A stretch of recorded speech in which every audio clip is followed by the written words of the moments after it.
Guys what's up welcome to YouTube channel. और ये है हमारा सेकंड वीडियो और इसमें हम पढ़ने वाले हैं प्रिमिटिव डेटा टाइप्स। प्रिमिटिव का मतलब होता है जो कि ऑलरेडी डिफाइन है जावा में, हमें अलग से उन्हें डिफाइन करने की ज़रूरत नहीं है। तो ऐसे 8 डेटा टाइप्स हैं और ऑब्वियसली गाइस जिस ज़्यादा हार्ड नहीं है।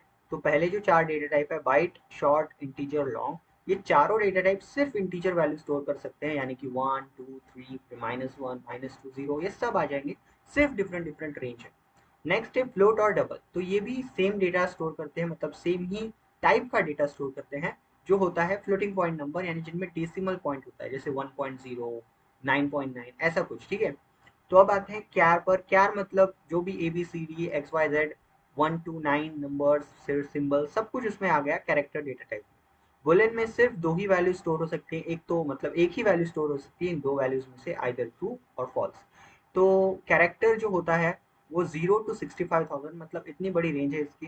डबल की 1.7 ई रेज टू -308। ये दोनों मैथमेटिकल नोटेशन है एक्सपोनेंशियल के फॉर्म में। तो बहुत लंबी वैल्यूज होती है। और एक बात आपको ध्यान रखनी है, जितनी भी इंटीजर वैल्यूज है वो सभी फ्लोट में स्टोर हो जाएंगी, और जितनी भी लॉन्ग वैल्यूज है वो डबल में स्टोर हो जाएंगी। लेकिन डबल की और फ्लोट की दोनों की वैल्यूज लॉन्ग और इंटीजर में स्टोर नहीं हो सकती, क्योंकि वो हमारे डॉट वाले नहीं दे सकते। ठीक है। तो मोस्टली यूज डेटा टाइप सिर्फ ये है इंटीजर, फ्लोट और हमारा इंटीजर, फ्लोट, कैर, बुलियन, बस इतने ही यूज होते हैं। बाइट, शॉर्ट और लॉन्ग भी बहुत रेयरली यूज करते हैं जब इंटीजर से काम नहीं चलता। तो यहाँ पर मैंने साइज लिखा है इनका बाइट्स में। तो एक बाइट का मतलब होता है 8 बिट्स, यानी 0 और 1 का फॉर्मेट 0101 ऐसे में 8 तक, मतलब 8 बार एक तो उसमें 1 आएंगे या 0 आएंगे या रैंडम 0101 आएंगे, तो इन्हें कहते हैं बाइट। तो बाइट्स में साइज बाइट का एक ही बाइट है, शॉर्ट का 2 बाइट है, इंटीजर का 4 है और सिमिलरली फ्लोट का भी 4 ही है। माना कि उन दोनों की जो साइज है वो सेम ही है, लेकिन वो डेटा जो फ्लोट है वो ज़्यादा स्टोर कर सकता है कंपेयर टू इंटीजर। उसके बाद है लॉन्ग और डबल। तो दोनों की 8 बाइट्स है, बहुत ही बड़े डेटा टाइप से, और इसलिए बहुत लंबी वैल्यू से स्टोर कर सकते हैं। नेक्स्ट है कैरेक्टर। इसमें ये सिर्फ 2 बाइट का है। अगर आप सी प्रोग्रामिंग पढ़ रहे हो तो आपको पता होगा कि सी में सिर्फ 1 ही बाइट होता है कैरेक्टर, और बोलेन जो है इसमें सिर्फ 1 ही बाइट मतलब उसे लगते हैं। तो ये तो हो गया चार्ट वाइज। अब आते हैं प्रोग्राम के हिसाब से इसे प्रिमिटिव डेटा टाइप्स को सीखते हैं, और वेरिएबल्स भी क्या होते हैं वो भी देखते हैं। तो वेरिएबल्स, तो यहाँ पर हम आ चुके हैं। इतना मैंने हमारे पिछले वीडियो में पढ़ाया था, आप उसने अगर आपने नहीं देखा तो आप जाकर देख लो वीडियो, प्लेलिस्ट अवेलेबल है हमारे चैनल पे। तो यहाँ पर आप देख सकते हो कि इतना मैंने फॉर्मेट बताया था। एक क्लास बनाना पड़ता है, मेन फंक्शन बनाना पड़ता है, और एक स्टेटमेंट जो कि कुछ भी प्रिंट कर सकता है। ये हमारा फंक्शन है system dot out dot print L N. Print L N नाम का फंक्शन सिस्टम नाम की क्लास में है। तो ये आउट एक्सट्रीम है। तो यहाँ पर अगर हम कुछ वैल्यू रखेंगे जैसे कि 100, तो ये कुछ बड़ी वैल्यू हो गई है ना, 10,000। तो अगर हम इसको रन करेंगे तो डायरेक्टली हमें आउटपुट मिलता है 10,000। लेकिन ऐसा डायरेक्टली ना करके हम एक्चुअली इसे स्टोर कर सकते हैं एक वेरिएबल के अंदर। तो 10,000 कौन सी वैल्यू है? ऑब्वियसली 10,000 एक इंटीजर है, तो हम उसे स्टोर करेंगे इंटीजर डेटा टाइप। तो इंटीजर के लिए हम शॉर्ट में लिखते हैं इंट, और पूरा लिखेंगे तो गलत हो जाएगा। तो integer x is equal to 10,000। Okay ठीक है, 11,000 हो गया। तो अगर आप इसको प्रिंट करेंगे तो प्रिंट एलन, अब यहाँ पर आपको वो यूज करने की जरूरत नहीं, डायरेक्टली आप अपना वेरिएबल लिख सकते हो। और अब यहाँ पर x प्रिंट नहीं होगा, उसकी जो वैल्यू हमने असाइन की है x इज इक्वल टू 11,000, अब यहाँ पर हमें 11,000 आउटपुट में मिलेगा। तो आप देख सकते हो 11,000 हमें आउटपुट मिल चुका है। तो ये तो हो गया इंटीजर डेटा टाइप का। क्या फ्लोट के लिए भी सेम ही है? ऑब्वियसली फ्लोट के लिए भी सेम ही है। तो अगर हम यहाँ पर कुछ इस तरीके का करेंगे तो यहाँ पर हमें अंडरलाइन मिल रही है, बोल रहा है कि कुछ गलत है। Type mismatch, can not convert from double two integer, मतलब डबल को इंटीजर में नहीं कर सकते। तो हमें क्या करना है, इसको सिंपली आप डबल कर दो। तो डबल कर सकते हैं, ठीक है, तो डबल कर दिया। अब देख सकते हो अंडरलाइन चली गई है, क्योंकि इसमें हमने पॉइंट डाला, इसलिए वो कह रहा है कि ये डबल वैल्यू है और हमें पॉइंट के साथ वैल्यू मिल चुकी है। लेकिन क्या होगा अगर हम फ्लोट करेंगे? तो ऑब्वियसली फ्लोट में भी हम डेसिमल पॉइंट वाले नंबर स्टोर कर सकते हैं, लेकिन आप देख सकते हो फिर एक बार अंडरलाइन आ चुकी है।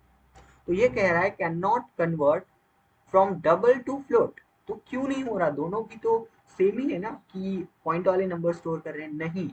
क्योंकि डबल में जो होता है, ये जो यहाँ पर आप देख सकते हो सिर्फ 0.0 आ रहा है, डबल में ऐसे 15 प्रिसीजन पॉइंट आ सकते हैं, मतलब 15 तक पॉइंट के बाद 15 नंबर्स आ सकते हैं, यानी 0 1 2 3 ऐसे वाले 15 डिजिट्स आ सकते हैं। लेकिन फ्लोट में 6 to 7 ही आते हैं और इसीलिए हम नहीं कर सकते। तो कैसे करेंगे? सिंपली आपको इसको कंपाइलर को बताना पड़ेगा, क्योंकि वो सोचता है, मतलब कंपाइलर को लगता है जावा के, ऐसा प्री डिफाइन है जावा में, कि जो भी हम पॉइंट वाली वैल्यू डालेंगे वो होती है डबल। तो अगर हम इसको एफ लगा देंगे आगे, तो कोई कंफ्यूजन नहीं होगा कंपाइलर को और फिर हमें फ्लोट वैल्यू मिलेगी। तो आपको फिर दोनों वे से तो रन हो रहा है, तो ऐसा क्यों करना? तो क्योंकि गाइज इससे मेमोरी आपकी स्टोर होती है।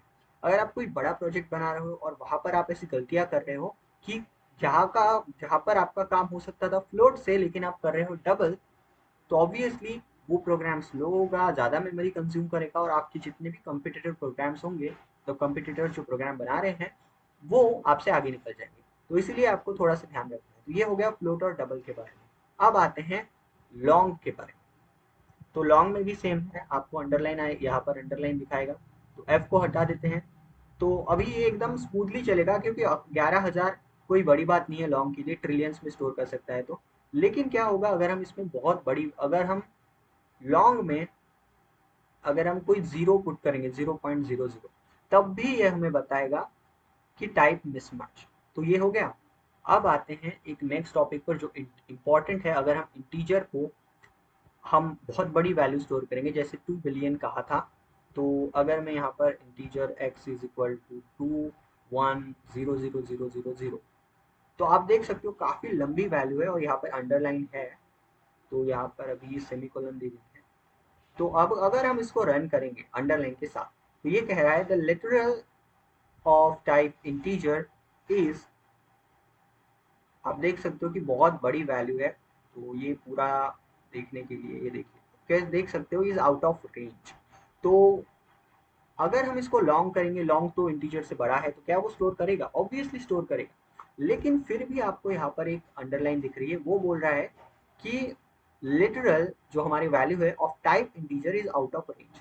तो ये क्यों कर रहा है? हमने तो भाई लॉन्ग बोल दिया ना। तो कंपाइलर को यहाँ पर भी, ये जावा कंपाइलर थोड़ा सा अजीब है, मतलब बाकी प्रोग्रामिंग लैंग्वेज से सभी में यही फॉर्मेट है कि आपको अगर लॉन्ग वैल्यू डिसाइड करनी है तो आपको यहाँ पर भी कुछ सफिक्स लगाना पड़ेगा। तो यहाँ पर एल लगाने से हो जाता है। स्मॉल एल यूज मत करिए, क्योंकि वो वन जैसा दिख सकता है कभी कभी, तो आपको ये यूज करना है। अब रन करेंगे तो विदाउट एनी प्रॉब्लम आपका प्रोग्राम रन हो जाएगा। तो ये है कुछ डेटा टाइप्स। अब आते हैं कैर के बाद, कैर के पास आते हैं। तो कैर, ओके, बहुत ही मतलब सॉरी वो शुरू हो गया था। तो कैर एक्स, तो इसको भी हम वैल्यू असाइन कर सकते हैं, लेकिन ऐसे नहीं कर सकते। जितने भी कैरेक्टर है उनको हमें रखना पड़ता है सिंगल कोट्स में, सिंगल कोटेशन में डालेंगे। अब x के अंदर वैल्यू है y की। तो अभी हम x को अगर प्रिंट करेंगे यहाँ पर, तो सेव करते हैं प्रोग्राम को और रन करेंगे, तो आप देख सकते हो यहाँ पर हमें y मिल चुका है जो कि x की वैल्यू है। तो इसमें अगर आप मल्टीपल कैरेक्टर डालोगे तो प्रॉब्लम हो जाएगी, तो एक ही कैरेक्टर स्टोर होता है कैर के अंदर। अब आते हैं बुलियन। तो बुलियन को हम कोई वेरिएबल भी ले सकते हैं, लेकिन उसके उससे अच्छा हम देखते हैं, एक कंडीशन को देखते हैं। तो 4 इक्वल टू 0। तो इक्वल टू क्यों? ओके ठीक है, ये थोड़ा कंफ्यूजिंग हो जाएगा क्योंकि आपने अभी, मतलब हमने वो ऑपरेटर्स लिए नहीं है सभी। तो 4 इज ग्रेटर देन 0, तो क्या ये कंडीशन ट्रू है? तो हमें ट्रू वैल्यू मिल गई। और ये जो ट्रू है ये बुलियन डेटा टाइप है, क्योंकि अगर आप किसी वेरिएबल को बुलियन डिक्लेयर करते हो, तो यहाँ पर बुलियन, अगर हम y को डिक्लेयर कर रहे हैं, ठीक है, उसके बाद इसको अगर हम वैल्यू दे रहे हैं आइदर ट्रू, तो ये बुलियन डेटा टाइप होगा। तो ये एडवांस प्रोजेक्ट्स में यूज होता है बुलियन की वैल्यू। और अगर आप कोई रेगुलर प्रोग्राम कर रहे हो तो इस तरीके से आप कर सकते हो। तो ये तो हो गया हमारा बुलियन डेटा टाइप। सारे डेटा टाइप हमने कवर कर लिए हैं। अब आते हैं एक प्रोग्राम की ओर। क्या है, कैसा प्रोग्राम? तो सिंपली आप डेटा टाइप्स को कन्वर्ट भी कर सकते हो इंटीजर, जैसे कि आप, मैंने कहा था कि आप इंटीजर को लॉन्ग में स्टोर कर सकते हो, फ्लोट को भी, मतलब जितने भी लॉन्ग है उसको आप फ्लोट में स्टोर कर सकते हो। तो कैसे? तो सपोज आपने फ्लोट वैल्यू ले ली, एक्स एक वेरिएबल ले लिया, और सपोज 33.30 ये कुछ ऐसी लंबी वैल्यू दे दी, और फ्लोट के बाद आप देख सकते हो कि यहाँ पर हमें एरर दे रहा है। तो क्या होगा अगर हम इसके आगे F तो लगा दे रहे हैं। अगर हम इसको SOUT और फिर टैब, अगर हम इस X को प्रिंट कर रहे हैं लेकिन विद डेटा कास्टिंग, अगर हम इस ब्रैकेट के अंदर इसको एक और बार डिक्लेयर कर दे विद लॉन्ग, तो क्या होगा? तो जितने भी अभी आप देख सकते हो क्या होगा, तो आप देख सकते हो सारे पॉइंट हट चुके हैं। तो आप फ्लोट को अगर लॉन्ग में कन्वर्ट करने की कोशिश करोगे तो कन्वर्ट हो जाएगा, लेकिन पॉइंट हट जाएंगे। तो यही मैं बताना चाहता था। सिमिलरली अगर आप इसको इंटीजर से भी करोगे, फॉर एग्जाम्पल अभी मैं करके दिखा देता हूँ, तो इसको कहते हैं डेटा कास्टिंग, टाइप कास्टिंग कहते हैं इसको। तो ऐसे आप चेंज कर सकते हो अगर आपको प्रोग्राम में आगे चल के चेंज करने हैं तो ज़रा ध्यान रख के कीजिएगा, क्योंकि क्या है, फ्लोट को इंटीजर में करना बेवकूफ़ी है क्योंकि पॉइंट्स चले जाते हैं, लेकिन कुछ प्रोग्राम्स में एक्चुअली ये काम का हो सकता है। तो यही है सब कुछ डेटा टाइप्स के बारे में जो आपको जानने की ज़रूरत है। और वो जो मैंने आपको चार्ट दिखाया था उसका आप फोटो ले सकते हो, क्योंकि मैंने थोड़ा सिंप्लीफाई करके उसमें टाइप्स बताए हैं, और मतलब स्क्रीनशॉट ले सकते हो। तब तक के लिए see you in the next video. और ये सीरीज कंप्लीट होने वाली है, इसमें हम सारे जावा कॉन्सेप्ट लेंगे, सारे कोर कॉन्सेप्ट, कोई भी छूटेगा नहीं। तो प्लीज़ वीडियो को वीडियो को लाइक कर दीजिए, चैनल को सब्सक्राइब कर दीजिए। नेक्स्ट वीडियो जल्द ही आते रहेंगे, और मैं हर एक दिन 2 वीडियो अपलोड करने की कोशिश कर रहा हूँ, लेकिन एडिटिंग में टाइम जाता है। तो प्लीज़ ट्राई टू अंडरस्टैंड और सब्सक्राइब कर दो अपकमिंग वीडियोस के लिए, और बेल आइकन को रिंग कर देना, वरना ऑब्वियसली आपको अपडेट्स नहीं मिलेंगे। See you in the next video. कुछ भी डाउट हो तो कमेंट बॉक्स ओपन है, और तब तक के लिए have a nice day, happy programming and take care. मिलते हैं नेक्स्ट वीडियो।